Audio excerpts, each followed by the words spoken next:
do a countdown from 10. 9, 8, 7, 6, 5, 4, 3, 2, 1. All right, I think we're live. I think we're live, boys. I think we're live. If we are, awesome. If we're not, we're just gonna slide in this thing like we were live. What's going down, y'all? It's your boy Ray G, joined by my man DP, Damian Parson, my man Keith Sanchez over here. And we're wrapping up what's this, week 6 of college Mm-hmm. football? This is week 6, not including week 0. Week 6 of college football. Here to just recap some of the big storylines here that happened this past Saturday. We got the Alabama game just ended. They went ahead and took care of Texas A&M 24-20. No Bryce Young. We can get into that game, but just this is a real chill, free flowing conversation about what we just saw. Right, like we haven't dove into the tape, we haven't studied all of this, but just instant thoughts and reactions from this week in college football. Where's your head at right now, boys? Where you at, DP? Man, I'm with DJU right now, man. That's my Okay. dude, right? Like, what I'm saying? That's my dog. So, just kind of watching him, and how early on that offense didn't really they weren't connecting. He threw some good passes. Bo Collins dropped a clean touchdown. It was a fade route early in the game, and then they were able to confuse DJU early on, get some pressure on him, got him throw a pick or whatnot, but he rebounded, and just the things that he talked about this offseason, losing the weight. He had like I think 69 yards rushing, almost 70 yards rushing tonight. A big run late in the fourth quarter. Just kind of showing off the speed and the agility he has at this smaller size. Still a big dude, but just the throws, man, the accuracy, ball placement, the arm talent. It's just all about compounding and stacking up victories, man. Not just, of course, get the dub, get the dub in the game, Right, but right, for right. him as a player, just continue to add and stack, just good performances, man. Well, DP, he went 18 for 31, 223 touchdowns, one interception. Like you said, 69 yards on the ground. Clemson beat Boston College 31-3, and that was on a national stage. So that was big for him to do that in the Mm-hmm. primetime game, right? In the eyes of the NFL draft world right now, where we're trying to figure out who is QB 1, 2, 3, 4. And there were a lot of big matchups with some of those guys this weekend. And Keith, I'm gonna talk to you because I don't know if you watched the game or not, but Tennessee versus LSU. Yeah. And I just Yep. gotta ask, man, at what point do we start to mock Hendon Hooker into the first round, man? I know a lot of people are gonna talk about his age, but I mean, this dude is just performing every single week. And DP, you talk about stacking on stacking, and I know LSU isn't the team of the past, but I mean, he just went out there and dominated. Tennessee beat him down like 40-7. I'm gonna pull up the score right now. But Keith, did he get a chance to watch LSU? And what are your thoughts on Hooker, man? Yeah, no, I was able to check the game out, and for our viewers who are watching, I actually live in Baton Rouge. Me and the family went and got dinner, so it was a very somber dinner around Baton Rouge, man, because everybody that was an ass kicking, right? They came into Death Valley, and the volunteers wore them out. So you asked me about Hendon Hooker, right? Like, when are we going to start putting him in the first round? And sometimes with evaluation and just man, narrative, right? Because narrative matters. I Yeah. think people are trying to still separate out of their minds that this isn't Joshua Dobbs anymore, right? Like, just because it's just easy to make the comp, right? Another Yeah, yeah. athletic guy, extremely intelligent. That was probably the last time Tennessee was a good football team. So I think, he's just working through separating himself, from the Josh Dobbs comparison. But I watched Hendon Hooker. I watched the film. Matter of fact, I watched it this past week. Man, talented football player, just gets the job done. So for me, I'm looking for right now. I believe I gave him a second or third round grade. But Okay. you continue to win games, and I'll elevate that grade as the process goes. But I thought this was a huge win, man. To be the hunted and not the hunted coming into Baton Rouge, a 11 o'clock game as early in the morning, and to have your team up and ready to roll. And let's be honest, like they they put it on LSU. Like that game was Yeah, not close at all. Like yeah, it was a dominating game. It looked like a number 18 versus an unranked team in college yeah, football. So man, the Hendon Hooker is not only just first round, right? But we need to start talking about this guy for a possible Heisman campaign. Like yeah, he yeah, has a yeah. Tennessee team that nobody had slated as, being one of the better teams. It's Nobody ever thought they true. was gonna be a top 10 team. He's putting his team on his back. Cedric Tillman is hurt, and he's just finding a way to get the ball to his weapons and they're winning football games. So that's why I'm at with Hendon Hooker. Well, I mean, listen, y'all. Like, this is really, we want to just like let's just get it off. Like, this ain't no structure. Like, whatever you're thinking, you know what I mean? Like, from what we saw this weekend, like for me, I'm gonna kick it off, and I want y'all to vibe off of me, right? The wide receiver class, like this upcoming class in 23, has been disappointing, right? For sure, Kayshawn for sure. Boutte, JSN is hurt. Addison's playing the best, but he's in a great situation, right? Hmm. It's been disappointing, man. Quentin Johnston, I've been talking about him, y'all. I'm like, at some point, we got to see it. And man, I mean, 14, 200 and what, 9 yards, Yep. game winning touchdown, like everything that we've been like, man, he's got it. He just got it. Like it happened today. And you saw, like, in my opinion, like, Boutte has done nothing, y'all. Like even today, they tried to get him involved. 6 catches, 33 yards, and it's not all him, man. But when you're looking at these wide receivers, Keith, like where are you at, right? It's because for me, it's hard to continue to mock Boutte high when he's not doing it, man. And we're just like he did it as a freshman, he did it a little bit last year, but like where are we at with these cats at this point in the college season, Keith? That's where I'm at. I'm my hands in there. I have I no mean, good where we answer for you. at? I have no good answer for you, man. It's tough because and then like you say, up until this week, Quentin Johnson had nothing, right? Like Nothing. and you keep, Nothing. because we did what we did a draft good players episode, and we talked about Kayshawn, and he was like, man, is it gonna get better? And I was like, I don't think so. Like You did say that. You did say that. it's just not gonna get better for him, man. Like this was the most concerted effort I've seen from that LSU offense to get Kayshawn the football. So and it still resulted in 6 catches for 33 yards, which is pedestrian. But I'll tell you this, like he's putting us, the draft network in a very not just him, all the receivers, right? They put us in a weird Yes. situation, especially making mock drafts. So it's like how do I consistently put this guy in the first round when there's little to no production, man? And it's not just Kayshawn. It's like No. 4 or 5 of those guys. Like up until this point, Jordan Addison is the only one that's consistently balling. So, but Ray, if you don't mind, I want to pivot too to ask the same question about quarterback play, right? Like, wasn't it at some point we came into the season, everybody said these will be the best quarterbacks since sliced bread. They're gonna come out the gate balling. Hmm. There's gonna be Yep. 5, 6 first Yep. rounders. You tell me who are you comfortable with taking with the number one overall pick, right? Like, you know what I'm saying? You feel really great about. And I had to ask myself that question today, and it's like, it's been very lackluster performances. Like CJ Stroud tore it up today. Like, don't get me wrong, but Yeah. other than that, there haven't been no real dominant situations. Nah. Will Levis, we talk tools, tools, tools, tools, but Yep. he still manages to lose some games. You know what I'm saying? And then Bryce is injured, right? And then Tyler Van Dyke down in Miami, we thought he was going to be a good quarterback, and he's not playing up to standard. So I want to ask y'all, where y'all at with the quarterbacks? Because the same conversation could be had about them. Man, I feel like, and I said this, I think on Twitter. So me and someone was having a discussion over the summer, and they was like, and they said that they hyped this QB class up. Everybody was down on last year's class, right? They were down on the Malik Willis and the Kenny Pickett's and the Matt Corrals, and I get it. This class has more physical, raw tools and talent, but at the same time, the tape matters. And when you turn on the tape, a lot of guys look the same, Hey, look exactly the same they don't did look last don't year. look too damn bad, no, huh? Like But you. I Tony, what mean, what what about man? I watched it, y'all. I watched it because I was like coming off of a bye. They're gonna get him going. I was like, they're gonna get him going. Yo, they did not want Anthony Richardson to throw the ball, man. I Nape, mean, I don't know what's going on with Napier, man. I have no idea what's happening. I've questioned everything he's done, it Ray. feels like he's Like, taking steps. Like it feels like A Rich takes a step forward, and then a week later it's like 2 steps back, man.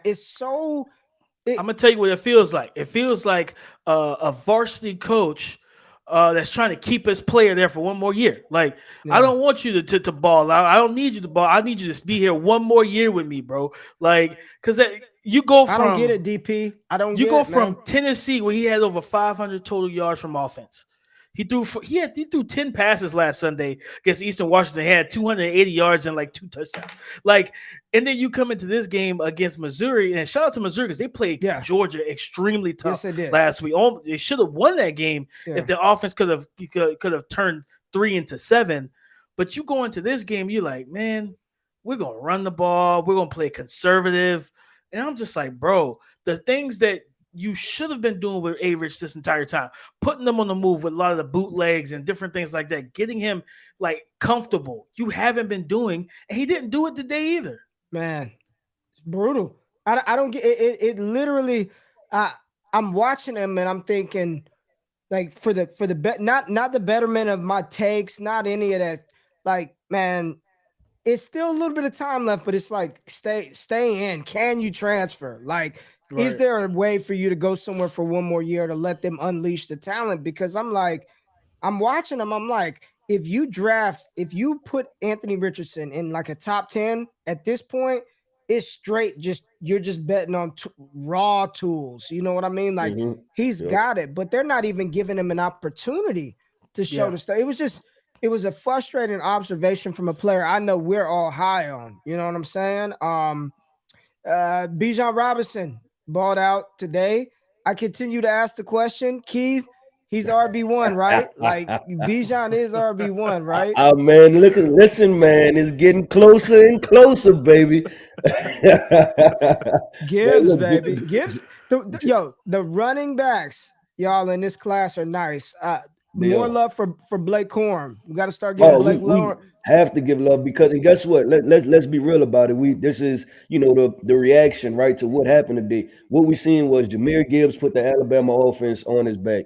Blake Corum has put that Michigan offense Yes. on his back. Bijan Robinson has put things on his back. Yeah. In moments. So that's why you say like this is a fun class because we're seeing. I guess you could say the reemergence of the importance of having a extremely talented running back and what that could do to defenses. So that was fun, man. And let's go to talking about Bijan Robinson.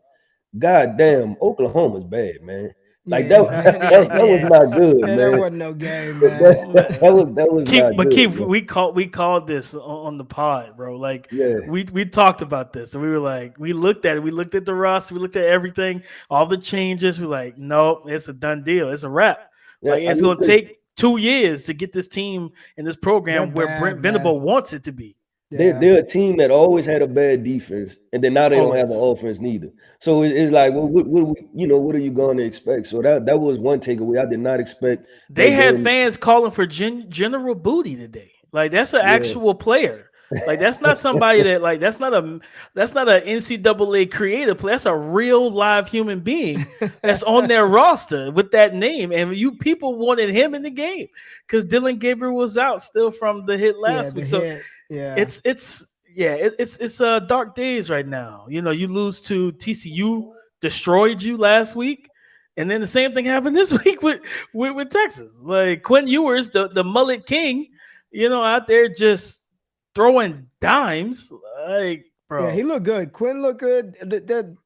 There's a lot of good quarterbacks in college brewing for 23 or 24. You got Drake May. Mhm. They pulled one out versus Miami. He looks good. Caleb Williams, Quinn Ewers. It's a lot. I gotta give some HBCU love to Shador Sanders. I meant to tweet it out. Again, I think it was 70% completion percentage, Heisman 300 something candidate. yards. I mean, granted, listen, before I say this, I know there's a galaxy's world of difference between the SWAC and the SEC or the SWAC or the Big Ten, but they put up Shador Sanders numbers next to Bryce Young and CJ Stroud. And all I'm saying is, I'm not saying he's going to be some top quarterback prospect, but I think he's going to be on the NFL. Like, he's a legitimate QB, dog. Shador Sanders was a 4-star coming out. Like, he Mhm. chose to go to Jackson State. It wasn't like Jackson State was his only option, right? So I just Right. want to give some love to Shador Sanders from that 24 class because he can play, bro. He can Yeah. I play. love that. I Nah, love for it. sure, man. You know, another thing we thinking about reactions and stuff. Man, this Ohio State offense, like, and I left after this weekend. Well, after tonight, right? Especially watching the Alabama game, missing Bryce Young, I had to ask myself, and I want to ask y'all this: is Ohio State the best team in college football right now? Mm, It's Because hard. I It's just hard to answer that, that's man. I tough. I That's tough. want to say it just for me when they're operating offensively, it's hard to stop them. Right? mhm, It's hard to stop that offense. Defensively, they're still. I just They're they still a little still ain't iffy. there on Still iffy defense, there. man. I think offensively, if you punch them in the mouth, I haven't just seen Ohio State respond like that after right. getting punched in the mouth. So I think offensively, when they're humming, it's just my opinion. It's hard to stop them offensively, but defensively, they ain't got enough dogs right now. And I don't think so. It's a lot. It's a lot of youth on that defense, Yeah, man. You know what I mean? Sawyer was a five recruit. He was a true freshman last year. He's a true sophomore. yeah, it's JT. young. I'm not gonna try to pronounce his last name, but he's also a true sophomore, if I'm not mistaken, as well. It's a lot of youth. Um, yeah, I'm with Ray. That's a tough call, but I'm gonna say this though. I'm gonna say yes. I'm gonna tell you because of the offense, right? Because you could look at Bama, you could look at Georgia, heck, even USC, right? Like USC has the offense. Some people worry about the defense, and that's fine. I get it, but for me, it's like I look at this thing and I'm like, man, Ohio State can score anybody. Like you bet your defense has to be on their A game if you line up across them for 4 quarters with Marvin Harrison and this is all without JSN. Yeah. Like when JSN comes back, good luck, man. The only thing I can tell you is good luck. Because now who do you double? Who do you key in on? Who's your best corner on? Because you can't put your third guy on Marvin Harrison Jr. clearly because that's not gonna work. So Fleming, Igbuka, like, bro, the embarrassment of Henderson, riches. Myron Henderson, Williams. the embarrassment Offensively, of they're a riches, juggernaut, like man. and then they got a tight end. They got a tight end as well. They just don't feature the tight end a lot, but they got a capable tight end, good offensive line. It's just, bruh, like I look at, like I said, you look at Georgia, even you look at Bama.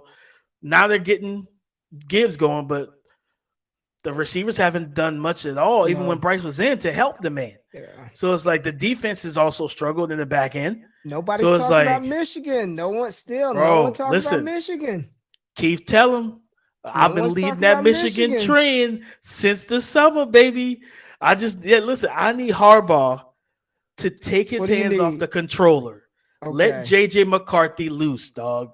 Like, I get it. You want to run the ball. That's fine. I get it, Harbs.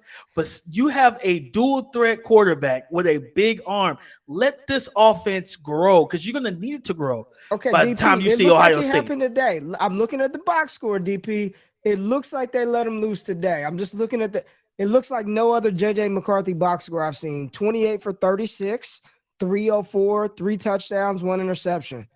They needed it. They needed it Yeah, because and they won. yeah, They and needed it. they needed it They bad today needed because it. They actually that was a needed it tough versus game. Indiana. Yeah. So Yeah. that to your point though, they let him loose, right? They let him Mm-hmm. loose.